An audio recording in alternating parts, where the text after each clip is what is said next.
आपल्या राज्याचे मुख्यमंत्री माननीय एकनाथराव शिंदे साहेब, मंत्रिमंडळातील माझे सहकारी गिरीशजी महाजन, उदय सामंत, अनिल भाईदास पाटील, आपले खासदार उन्मेष पाटील, विधिमंडळातील माझे सहकारी जयकुमार रावळ, संजय सावकारे, किशोरप्पा पाटील, चिमणराव पाटील, राजू भोळे, लताताई सोनवणे, चंद्रकांत पाटील,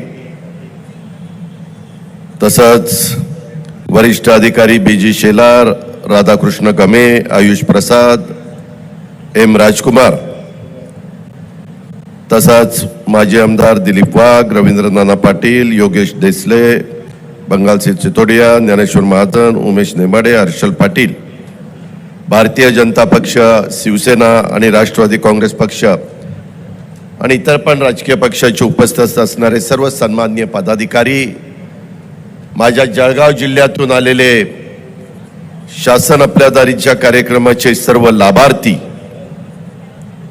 सर्व उपस्थित सरपंच, उपसरपंच, अंगणवाडी सेविका, सहकारी आणि जिल्हा परिषद, तालुका पंचायतीच्या संस्थांच्या मध्ये काम करणारे सर्व आजी माजी सदस्य, पत्रकार मित्र, बंधू भगिनींनो आणि माझ्या तरुण मित्रांनो, शासन आपल्या दारी हा एक उपक्रम या राज्याची मुख्यमंत्री पदाची जबाबदारी एकनाथराव शिंदे साहेबांनी स्वीकारल्यानंतर महायुतीच्या सरकारच्या माध्यमातून हे कार्यक्रम चालू आहेत आणि लोकांना हेलपाटे बसू नये, लोकांना शासनाच्या कार्यालयामध्ये हेलपाटे घायला लागू नयेत, त्यांचे प्रश्न तिथल्या तिथं सुटावेत, याकरता केंद्राच्या आणि राज्याच्या योजना या तुमच्या दारापर्यंत आणण्याचं काम आज राज्यामध्ये शासन आपल्या दारी ह्या कार्यक्रमाच्या निमित्तानं चाललेलं आहे. खरं तर काही कारणानिमित्तानं थोडे कार्यक्रम पुढे गेले. महाराष्ट्राचं राजकारण आणि महाराष्ट्राचा विकासाच्या संदर्भातले प्रश्न सोडवत असताना काही असे प्रसंग येतात की त्याच्यामध्ये कधी कार्यक्रम थोडेसे पुढे मागे करावे लागतात आणि त्याच्यामुळं 2-3 तारखा बदलल्या गेल्या. आम्ही सगळेजण छत्रपती शिवरायांनी लोकाभिमुख प्रशासन राबवलं, त्यांच्या राज्याला आजही रयतेचं राज्य म्हटलं जातंय आणि शिवरायांचं रयतेचं राज्य हे महाराष्ट्रासाठी प्रेरणादायी आहे. आपले मुख्यमंत्री नेहमी सांगतात हे सर्वसामान्यांचं सरकार आहे. प्रत्येक घटकाला, प्रत्येक माणसाला, प्रत्येक जाती धर्माच्या व्यक्तीला, तो कुठल्याही जातीचा, धर्माचा, पंथाचा असू द्या, त्याला हे सरकार आपलं आहे असं वाटलं पाहिजे आणि ते कृतीतनं वाटलं पाहिजे. आणि त्याच्यामुळं एवढे मोठे कार्यक्रम ह्या लाभार्थींना एकत्र घेऊन आपण करतोय.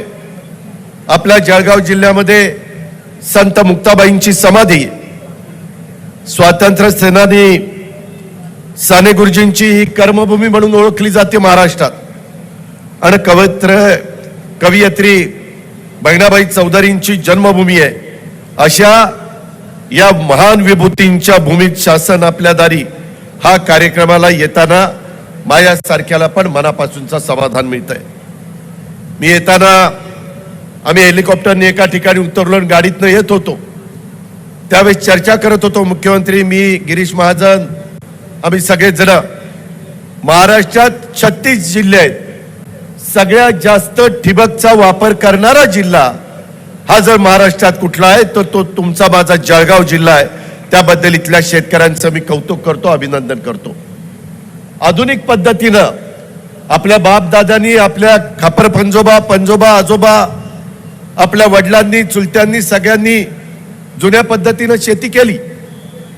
पाण्याच्या मर्यादा आहे. आत्ताच मी अधिकाऱ्यांच्याकडनं आढावा घेत होतो की नाशिक विभागामध्ये काय परिस्थिती आहे, राज्यामध्ये कमी अधिक प्रमाणाची परिस्थिती आहे. या 2-4 दिवसामध्ये काही पाऊस पडला त्याच्यामुळे आपली पिकं जरा चांगली दिसत आहेत, परंतु सगळीकडेच तशा प्रकारची परिस्थिती नाहीये. नैसर्गिक संकट आल्यानंतर राज्यकर्त्यांनी, सरकारनी त्यामध्ये घाबरून जायचं नसतं, मागं हटायचं नसतं. उलट जनतेला त्याच्यातनं बाहेर काढण्याचा प्रयत्न करायचा असतो आणि त्याच्यातून केंद्राच्या पंतप्रधान नरेंद्र मोदींच्या सरकारने राज्यामध्ये एकनाथराव शिंदे साहेबांच्या नेतृत्वाखालच्या महायुतीच्या सरकारने अनेक योजना या आपल्या राज्याच्या करता केलेल्या आहेत आणि त्या योजनांचा लाभ सुरुवातीलाच तुमच्या सगळ्यांच्या साक्षीनं काही लाभार्थींना दिला गेला. त्याचा उपयोग लाभार्थींनी चांगला करून घेतला पाहिजे, कारण शेवटी कष्ट तर प्रत्येकाला करावेच लागतात, परंतु त्याच्याच बरोबर शासन जर आपल्या पाठीशी असेल तर आणखीन त्याचा चांगला परिणाम होतो. आज माझा जळगाव जिल्हा सुवर्णनगरी म्हणून ओळखला जाणारा केळी आणि कापूस उत्पादनामध्ये आघाडीवर आहे. जिथं ठिबकनं कापूस केलाय तो कापूस आज चांगला दिसतोय, पावसावरचा कापूस जरा लहान दिसतोय. केळी आणि कापूस या दोन्हीचा संबंधित मोठी प्रक्रिया उद्योग येत्या काळामध्ये स्थानिक पातळीवर ह्या भागामध्ये यावेत अशा प्रकारचा प्रयत्न सर्व आम्हा लोकप्रतिनिधींचा आहे, इथल्या खासदार आमदारांचा आहे. आज महायुतीच्या सरकारमध्ये माझ्या जळगाव जिल्ह्याला चांगलं प्रतिनिधित्व मंत्रिमंडळामध्ये देण्याचा प्रयत्न हा एकनाथराव शिंदेंनी केलाय. गुलाबराव पाटलांना त्यामध्ये मंत्रिपद मिळालेले पाणी पुरवठा स्वच्छता सारखी जबाबदारी त्यांच्यावर आहे. आत्ताच माझ्या आधी भाषण केलं ते जामनेरचे गिरीश महाजन, त्यांच्यावर पर्यटनाची जबाबदारी आहे, ग्राम विकासाची जबाबदारी आहे. त्यांनी त्या विभागाचा जास्तीत जास्त फायदा माझ्या जळगाव जिल्ह्याला करून द्यावा. त्याच्यामध्ये अनिल भाईदास पाटील यांच्याकडे मदत पुनर्वसन सारखं ज्यावेळेस नैसर्गिक संकट येतात त्या संकटातनं मात करण्याच्या करता राज्याला पाठीशी उभं करायचं असतं, त्या भागाच्या त्यांनी त्या पद्धतीनं काम करावं आणि त्याच्यातून माझ्या जळगाव जिल्ह्याचा सर्वांगीण विकास या सगळ्या आमदारांना घेऊन 15 तालुक्याचा झाला पाहिजे ही आमच्या सारख्याची धारणा आहे. त्याकरता निधी लागेल. मुख्यमंत्र्यांनी माझ्याकडे अर्थ आणि नियोजन खात्याची जबाबदारी दिलेली आहे. अशा कामाच्या करता आम्ही कुठं पैसा कमी पडू देणार नाही. त्यामध्ये आम्ही तुम्हाला सर्वतोपरी सहकार्य करायला तयार आहे. शासन कोणतंही हे लोकांच्या आशा आणि अपेक्षावर ओळखून त्यावर काम करणारं हवं असतं आणि हे महायुतीचं सरकार शासन आपल्या दारी सारख्या उपक्रमाची खरेच गरज ओळखून आम्ही हा कार्यक्रम राबवतोय. शासन आपल्या दारी हे लोकांना प्रशासनासोबत थेट जोडण्याचा कार्यक्रम आहे. प्रशासन आणि आपला नागरिक म्हणजे ग्रामस्थ यांच्यामध्ये संवाद प्रस्थापित व्हावा. अनेक लाभार्थी आणि त्यांना मिळणाऱ्या योजनांचे फायदे यामध्ये दिरंगाई होऊ नये याकरता हा उपक्रम हे राज्य सरकार राबवतोय आणि मी कायम वेगवान प्रशासन राबवण्याच्या मताचा राहिलेलो आहे आणि तशाच पद्धतीनं मी माझ्या परीनं माझ्याकडं असणारी जबाबदारीचं प्रशासन राबवत असतो. लोकांच्या कामाचा निपटारा झाला पाहिजे आणि लोकांची कामं रेंगाळता कामा नये ह्या उपक्रमामागचा उद्देश आहे. लोकांची कामं लवकर मार्गी लागावीत याकरता आम्ही प्रशासनाला तुमच्या दारामध्ये घेऊन आलोय आणि हे तात्पुरतं नाहीये, ही प्रक्रिया कायमची आपल्याला चालू ठेवायची.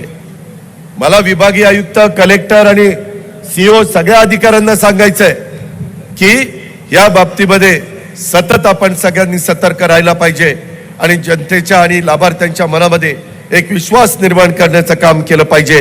या उपक्रमाद्वारे आम्ही विविध समाज घटकांच्या पर्यंत जाण्याचा या सरकारचा प्रयत्न आहे. या कार्यक्रमाच्या माध्यमातून आपल्या सर्वांच्या सोबत आम्हाला संवाद साधता येतो. हा संवाद आम्हाला आमच्या सरकारची ध्येय धोरणं ठरवण्यासाठी अतिशय गरजेचा असतो. मागाशी सांगण्यात आलं महाराष्ट्रामध्ये जरूर काही ठिकाणी पावसाने ओढ दिलेली आहे. आपल्या विभागाच्या पुरतं बोलायचं म्हटलं तर माझ्या नाशिक जिल्ह्यामध्ये आजही येवला जळगाव जिल्ह्यामध्ये 40 गाव, पाचोरा, जामनेर या तालुक्यामध्ये टँकरने पाणी पुरवठा सुरू आहे. त्याच्यामध्ये 15 तालुक्यात परिस्थिती पावसाची काही ठिकाणी पाऊस कमी आहे. माझ्या जळगाव जिल्ह्यामध्ये देखील काही तालुक्यांच्या मध्ये पाऊस कमी आहे आणि मधल्या काळात या राज्य सरकारने कधी नव्हे, देशाला स्वातंत्र्य मिळाल्यापासून कधी घडलं नाही, 1 रुपयामध्ये पीक विमा उतरवण्याचा क्रांतिकारी निर्णय घेतला. बाकी सगळे पैसे शेतकऱ्यांना आम्ही तुमचे भरतोय, केंद्र सरकार काही हिस्सा भरतोय आणि बाकीचे आम्ही भरतोय. त्याच्यातून आता ही दुष्काळी परिस्थिती निर्माण झालेली आहे. पहिला ट्रिगर रावेर सोडून सर्व तालुक्यामध्ये जाहीर करण्यात आलेला आहे. सतत मुख्यमंत्री उपमुख्यमंत्री आम्ही सगळेजण आढावा घेतोय. त्यामध्ये विमा कंपन्यांना सांगतोय, जर शेतकऱ्याचं नुकसान झालेलं असेल तर त्याच्यामध्ये शेतकऱ्याला मदत झाली पाहिजे. याकरता बारकाईनं आमच्या सगळ्यांचं लक्ष आहे. आज माझ्या जळगाव जिल्ह्यामध्ये गिरणा धरण 52% भरलेलं आहे. अजून पावसाची गरज आहे. नवरात्र, गणेशोत्सव, ईद असेल, दसरा असेल, दिवाळी असेल, हे सण राहिलेले आहेत. त्या काळात हस्त नक्षत्र राहिलेलं आहे. त्या काळामध्ये पाऊस पडावा असे मी परमेश्वरांनी प्रार्थना करतो. परंतु आपलं पुरत, आपला हातनूर, वाघूर ही धरणं जरा बऱ्यापैकी भरलेली आहेत. त्याच्यामध्ये आणखीन वेगवेगळ्या प्रकारचे प्रश्न आपल्याला सोडवल्याशिवाय गत्यंतर नाही. त्याच्यामध्ये नारपार गिरणा नदी जोड योजनांच्यामुळं माझ्या नाशिक आणि जळगाव जिल्ह्यातला 58,761 एकर क्षेत्राला सिंचनाचा लाभ मिळणार आहे. त्याकरता आमच्या मंत्रिमंडळातले तिन्ही मंत्री, जळगाव जिल्ह्यातले, नाशिक जिल्ह्यातले मंत्री हे सतत आमच्याकडं मुख्यमंत्र्यांच्याकडे पाठपुरावा करतायत. साधारण याला 8,000 कोटी रुपयाचा निधी राज्य सरकार खर्च करणार आहे आणि सविस्तर प्रकल्प अहवाल राज्यस्तरीय तांत्रिक सल्लागार समितीकडे पाठवण्याची व्यवस्था आपण केलेली आहे. जलसंपदा खातं मगाशी गिरीशनं सांगितलं तसं देवेंद्र फडणवीस साहेबांच्याकडे नारपार, औरंगा आणि अंबिका या 4 पश्चिम वाहिनी नद्या महाराष्ट्रात उगम पावून पश्चिमेकडे वाहतात आणि त्याचं पाणी शेवटी अरबी समुद्राला जातं. त्या अरबी समुद्राला जाऊन मिळतात. हे अतिरिक्त पाणी उपसा सिंचन करून पूर्वेकडील अतितुटीच्या गिरणा उपखोऱ्यामध्ये शेती आणि पिण्याच्या पाण्याचा प्रश्न सोडवण्याच्या करता ही योजना प्रस्तावित आहे. मध्ये मी मराठवाड्यामध्ये गेलेलो होतो. गोदावरी खोऱ्यामध्ये पण आपल्याला पाणी पाहिजे, परंतु तुम्ही असा समज करून घेऊ नका की आमचं पाणी मग तिकडे जाईल का. तुमचं पाणी तुम्हाला मिळेल, त्यांचं हक्काचं पाणी तिकडे जाईल. तुम्हाला पाण्यापासून वंचित ठेवलं जाणार नाही. हे पण मी आपल्याला या कार्यक्रमाच्या निमित्तानं सांगतो. जवळपास पश्चिम वाहिनी नदी खोऱ्यामध्ये 304.6 दशलक्ष म्हणजे 11 TMC पाणी नारपार गिरणा नदी जोड योजनेच्यामुळे वळवण्यात येणार आहे. आणि या योजनेमुळे माझ्या नाशिक जिल्ह्यातील गिरणा धरणासह पुनन प्रकल्प, चनकापूर, ठेंगोळा, लघुधरण आणि तुमच्या माझ्या जळगाव जिल्ह्यातील जामदा बंधारा, दैवत, लबंजण यांच्यासाठी तामसावाडी, अंजनी धरण, मसवे तलाव, भोकरबारी, खोलसर आदी प्रकल्प 100% भरून त्यातून जळगाव आणि नाशिक जिल्ह्यातील साधारण 58,000 हेक्टर क्षेत्र म्हणजे सायदुने 12 आणि 3 15 1.5 लाख एकर क्षेत्र हे ओलिताखाली आणण्याचा आपला सगळ्यांचा मनोदय आहे. तरी नारपार गिरणा योजनेच्या कामास गती देऊन पावसाचे अतिरिक्त पाणी वाहून जाणाऱ्या गिरणा खोऱ्यात वळवण्याच्या बद्दल आपण सगळ्यांनी निर्णय घेतला.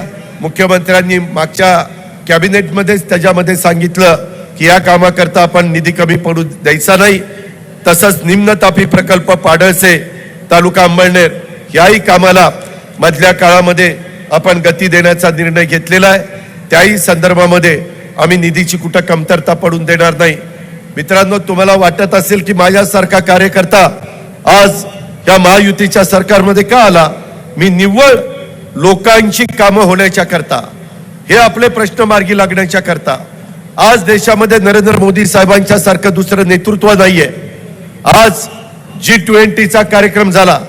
संपूर्ण जगाला आपल्या भारत मातेची ओळख करून देण्यात आली. आपण चंद्रयानावर गेलो, आपण त्याच्यामध्ये यशस्वी झालो. त्याच्यामध्ये अमेरिका, रशिया, चायना नंतर तुमच्या माझ्या भारताचा नंबर त्या ठिकाणी लागतोय. अशा अनेक गोष्टी आपण त्या बाबतीमध्ये करतोय. वेळ बराच झालेला असल्यामुळे मी त्याच्याबद्दल तुमचा जास्त वेळ घेत नाही. परंतु मित्रांनो, मला तुम्हाला सगळ्यांना सांगायचं आहे की या सगळ्या बाबतीमध्ये आमचं फार बारकाईनं लक्ष आहे आणि त्याकरता केंद्राचा आणि राज्याचा पैसा हा त्या भागातल्या सर्वांगीण विकासाच्या करता लोकांच्या शेवटच्या माणसापर्यंत पोहोचवण्याच्या करता हा सगळा खटाटोप आम्ही सगळेजण करतोय. तुम्हाला माहिती आहे की हे वेगवेगळ्या प्रकारची संकट येतात, पण त्या संकटावर मात करण्याच्या करता केंद्र सरकार पण आपल्या विचाराचं असेल तर अधिकचा निधी आम्हाला आणता येतो. केळ उत्पादन शेतकऱ्यांच्या वेगवेगळ्या प्रकारच्या वातावरणाचा फटका आमच्या शेतकऱ्यांना त्या ठिकाणी बसतोय. त्याच्याकरता काही ना काही आपल्याला निर्णय त्या ठिकाणी घ्यावे लागतात. वर्षभरापूर्वी लंपी म्हणून आजारानं जनावरांना त्रास झाला, त्याचा दूध उत्पादनावर परिणाम झाला. आता दुष्काळाने जनावरांच्यासाठी चारा पाण्याचं आव्हान आपल्या सगळ्यांच्या समोर आहे. त्याकरता शासनाने त्वरित पावलं उचललेली आहेत. तशा प्रकारच्या सूचना राज्याच्या प्रमुखांनी सर्व विभागीय आयुक्त आणि कलेक्टरांना दिलेले आहेत. सरकार हे कुठलेही सरकार हे लोकांच्या करता सरकार असतं असं मी तरी मानतो. त्याच्यामुळे सर्व सरकार सोबत होणाऱ्या अशा कार्यक्रमात आपण आपली मतं आम्हाला सांगू शकता, निवेदनाच्या द्वारे तुम्ही माहिती देऊ शकता, तुमच्या समस्या आम्हाला त्या निमित्तानं कळतात आणि त्याच्यातनं अधिक वेगाने काय तोडगा काढता येईल याबद्दल देखील आम्हाला काम करता येतं. शासनाची बांधिलकी लोकांशी आणि त्यांच्या समस्या सोबत आहे. त्या समस्या दूर करण्याच्या करता राज्याचे मुख्यमंत्री असतील, मी असेल, आमचे देवेंद्र फडणवीस असतील किंवा बाकीचे मंत्रिमंडळातील सगळे मंत्री असतील, आम्ही सगळेजण कटिबद्ध आहोत. ह्याची पण जाणीव मी आपल्या सर्व सहकाऱ्यांना या निमित्तानं करून देऊ इच्छितो. मित्रांनो, एकंदरीतच माझा जळगाव जिल्हा हा भौगोलिक क्षेत्र अत्यंत मोक्याच आहे. जळगाव मधून आपल्या राज्यातल्या मोठ्या शहरामध्ये आपण मध्य प्रदेशमध्ये किंवा गुजरात या राज्यांशी पण चांगल्या प्रकारची कनेक्टिव्हिटी आहे. आपल्या महाराष्ट्रातल्या वेगवेगळ्या शहरांशी आहे. सुरुवातीपासून इथं एक रेल्वेचं मोठं जाळं आहे. आता केंद्रीय मंत्री नितीन गडकरींच्या मदतीमुळं आपल्याला अनेक रोड चौपदरीकरणाचे आपण त्या ठिकाणी केलेले आहेत. काही ठिकाणी आम्ही 6 पदरी रस्ते करतोय आणि रस्त्यांचं मोठं जाळं चांद्यापासून बांद्यापर्यंत आपण निर्माण केलंय आणि त्याच्यामध्ये करोडो रुपयाचा पैसा हा केंद्र सरकारचा आणला. एकट्या राज्याच्या पैशातून ही कामं झाली नसती. एवढा मोठा पैसा आपल्याला नितीन गडकरींच्या रूपाने मिळालेला आहे. हा जळगाव जिल्हा तसं बघितलं तर एक रत्नांची खाण आहे. या जिल्ह्यामध्ये अहिराणी भाषेतील साता समुद्र पार पोहोचवणाऱ्या आपल्या बहिणाबाई चौधरी यांची आपण गीतं पाहिलेली आहेत. साने गुरुजी किंवा उद्योजक, त्याच्यामध्ये अजिम प्रेमजी एवढा मोठा उद्योजक, परंतु ते जळगावचे आहेत. जैन इरिगेशनचे भवरलाल जैन आणि देशाच्या पहिल्या महिला राष्ट्रपती होण्याचा मान या जळगाव जिल्ह्याने राष्ट्रपती प्रतिभाताई पाटलांच्या रूपाने मिळवला. अशा प्रकारची रत्नांची खाण माझ्या जळगावच्या परिसरामध्ये मधल्या काळामध्ये मराठी साहित्यातला मातीचा गंध देणारे रान कवी नादो माधोर जळगावच्याच मातीमध्ये जन्माला आले आणि या निमित्तानं या थोर सुपुत्राला पण मी आपल्या सर्वांच्या साक्षीनं या निमित्तानं आदरांजली वाहतो. एकंदरीतच जळगावचे हे सगळे प्रश्न सोडवत असताना काही उल्लेख गिरीश महाजन साहेबांनी केला. मित्रांनो, तुम्ही पहा, आम्ही कुठेही गेलो तर विकासाचं बोलतो. एकमेकाची उणीधुणी करून पोटा पाण्याचा प्रश्न तुमचा सुटणार नाही. काही जण येतात, बेताल वक्तव्य करतात, काहीतरी टीका टिप्पणी करायची. मला टीका टिप्पणी करता येत नाही का? मी पण एकेकाचे वाबाडे बाहेर काढायला कुठं कमी पडणार नाही, परंतु त्याच्यातनं प्रश्न काय सुटणार आहे? थोडा वेळ तुम्हाला ऐकायला बरं वाटेल, परंतु त्याच्यात जळगावच्या माझ्या 15 तालुक्याचा प्रश्न सुटणार आहे. इथल्या माझ्या तरुण तरुणींना रोजगार मिळणार आहे. त्याच्यातनं वेगळ्या प्रकारे कारखानदारांची गुंतवणूक इथं होणार आहे. काही जण निव्वळ नौटंकी करतात, नाटकीपणा करतात. काही जण भावनेला हात घालण्याचा प्रयत्न करतात. बंधू भगिनींनो, ह्याच्यातून महाराष्ट्राचं भलं होणार नाही. स्वर्गीय यशवंतराव चव्हाण साहेबांनी, युगपुरुष छत्रपती शिवाजी महाराजांनी तर त्या काळामध्ये राज्य हिंदवी स्वराज्याची स्थापना करत असताना कसं 18 पगड जातीला बरोबर घेऊन जायचं असतं, 12 बलुतेदारांना कसं बरोबर ठेवायचं असतं, त्यांच्याही प्रश्न कसे सोडवायचे असतात याबद्दलचा विचार आपल्या पुढे मांडला. शाहू फुले आंबेडकरांच्या रस्त्याने आम्ही पुढे चाललोय. त्याच्यामध्ये कुठल्याही वेगळ्या प्रकारची भावना आमच्या सारख्यांच्या मनामध्ये नाहीये आणि त्याच्यामुळं कुठल्याही भागातले वेगवेगळे प्रश्न मग माझ्या जळगावचा केळीचा किंवा कापसाचा प्रश्न असेल, बोराचा किंवा डाळिंबाचा प्रश्न असेल, इथले वेगवेगळे नगदी पिकं घेत असताना मधी कांद्याच्या बद्दल काही प्रश्न निर्माण झाला. मुख्यमंत्र्यांनी दिल्लीमध्ये पियुष गोयलांना फोन केला, अमित भाईंना फोन केला, आम्ही त्यांच्याशी संपर्क साधला. अतिशय शेतकऱ्यांचं नुकसान होत होतं. 24 रुपये 10 पैसे किलोनी कांदा घेण्याचा निर्णय झाला. स्वतः मुख्यमंत्र्यांनी कृषी मंत्री त्या धनंजय मुंडेला सांगितलं की ताबडतोब तुम्ही दिल्लीला जावा, दिल्लीमध्ये चर्चा करा. शेवटी आपला बळीराजा, आपला शेतकरी अडचणीत आल्यानंतर आम्ही बघ्याची भूमिका घ्यायची नसते, सरकारने त्याच्या पाठीशी उभं राहायचं असतं आणि तशा पद्धतीनं महायुतीच्या सरकारच्या माध्यमातून आम्ही काम करतोय. मध्ये इथल्याच शेतकऱ्यांनी मागणी केली की आमच्या केळी पिकाचा समावेश मनरेगा योजनेमध्ये करा. तो आपण योजना तात्काळ लागू करण्याचा निर्णय शासनाने जारी केला. का केला? शासन तुमच्या विचाराचं होतं. त्याच्यामध्ये वेगवेगळ्या पद्धतीनं त्याच्यात आपण तशा प्रकारचा निर्णय केला. हिंगोण्यामध्ये कैलासवासी हरिभाऊ जावळे केळी महामंडळाची स्थापना करण्याची मागणी आहे. वेगवेगळ्या प्रकारे अनेक मागण्या आहेत, त्या पूर्ण करण्याच्या करता सतत आम्ही प्रयत्नशील असतो. संकट येतात, मागं करोनाचं संकट आलं, लंपी आजाराचं जनावरांचं संकट आलं, कधी दुष्काळाचं संकट येतं, कधी आणखीन काही पिकांचे भाव पडतात, कधी कांदा अडचणीत येतो, कधी टोमॅटो अडचणीत येतो, कधी कापूस अडचणीत येतो, परंतु त्याच्यातनं मार्ग काढायचा असतो. आज G20च्या माध्यमातून भारताचा जगभर डंका होत असलेलं चित्र आपल्याला बघायला मिळतं. आज मोदी साहेबांच्या मार्गदर्शनाखाली जसा देशाचा विकास होतोय तसं महाराष्ट्राचा पण विकास व्हावा, विकासाचं मोठं विजन असणारे ते नेते आहेत.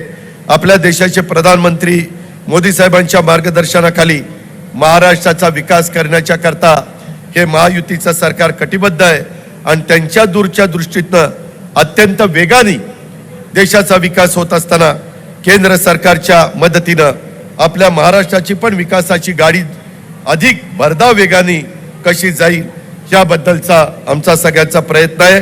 महाराष्ट्राच्या विकासासाठी आता केंद्र सरकारची पण जोड मिळाली आहे. राज्याच्या विकासासाठी आवश्यक असणाऱ्या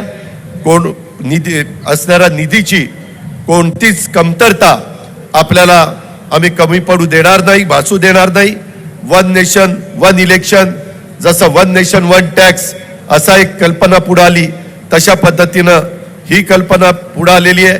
चंद्रयान 3च्या यशात माझ्या जळगाव जिल्ह्याचा सुद्धा मोठा वाटा आहे, कारण ह्यामध्ये चंद्रयान 3च्या मोहिमेत राज्यातल्या मुंबई, सांगली, बुलढाणा, पुणे याच्याबरोबर जळगावचे सुद्धा महत्वाची भूमिका आहे.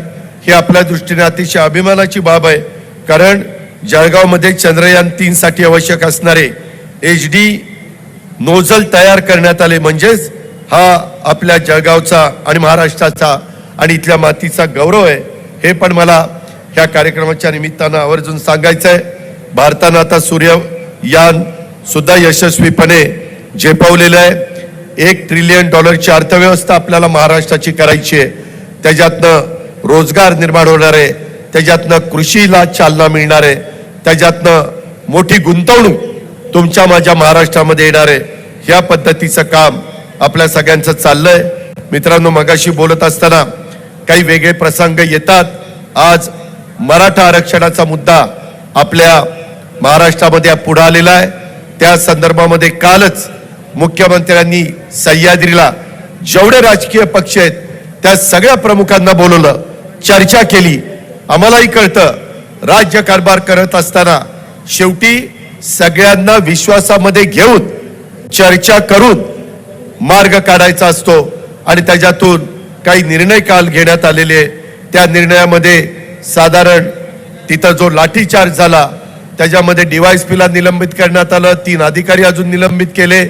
त्याच्यामध्ये तिथं केसेस ज्या दाखल केल्या आणि त्याच्यात तरुणांना त्रास होतोय त्या केसेस मागे घेण्याचा कालच निर्णय स्वतः मुख्यमंत्र्यांनी जाहीर केलेला आपण सगळ्यांनी पाहिला असेल. त्याच्याचबरोबर सकारात्मक भूमिका यामध्ये घेण्याचा शेवटी निर्णय मुख्यमंत्र्यांनी घेतलेला आहे. मित्रांनो, मी मागच सरकारमध्ये पृथ्वीराज चव्हाणांच्या होतो त्यावेळेस देखील आम्ही मराठा समाजाला आरक्षण देण्याचा निर्णय घेतला.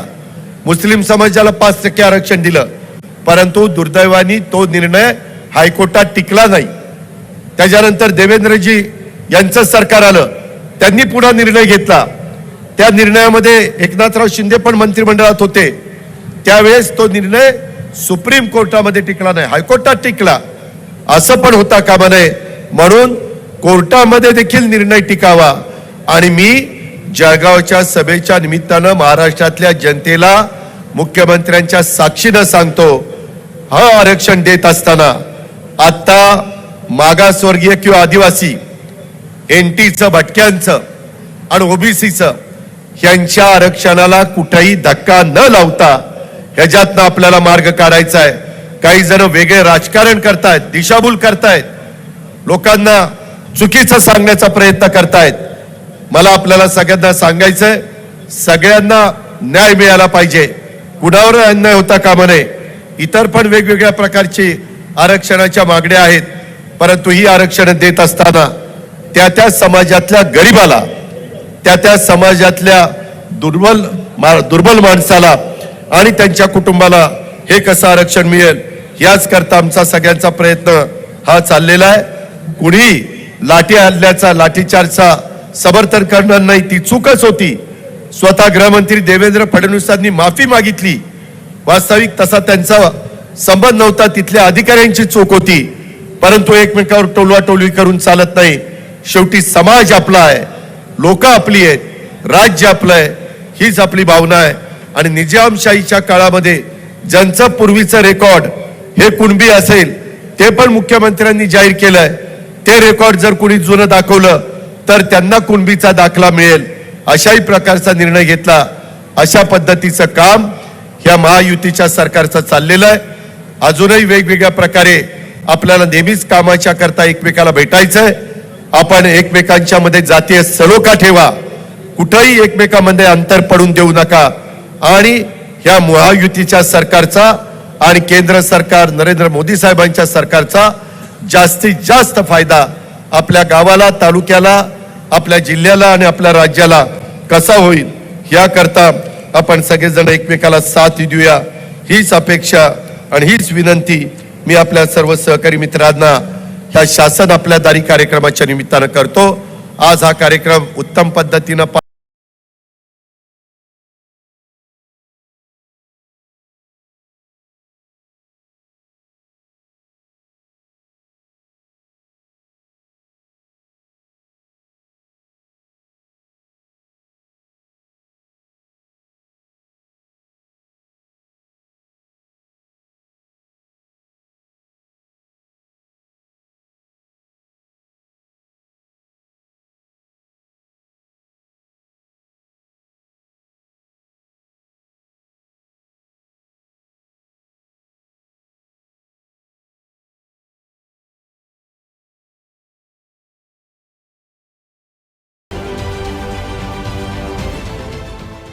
देश विदेशातील प्रत्येक घडामोडींचे लाईव्ह अपडेट मिळवण्यासाठी आता साम टीव्हीच्या सर्व सोशल मीडिया प्लॅटफॉर्मला लाईक, फॉलो आणि सबस्क्राईब करा. तसंच सर्व नोटिफिकेशनसाठी बेल आयकॉन प्रेस करायला विसरू नका.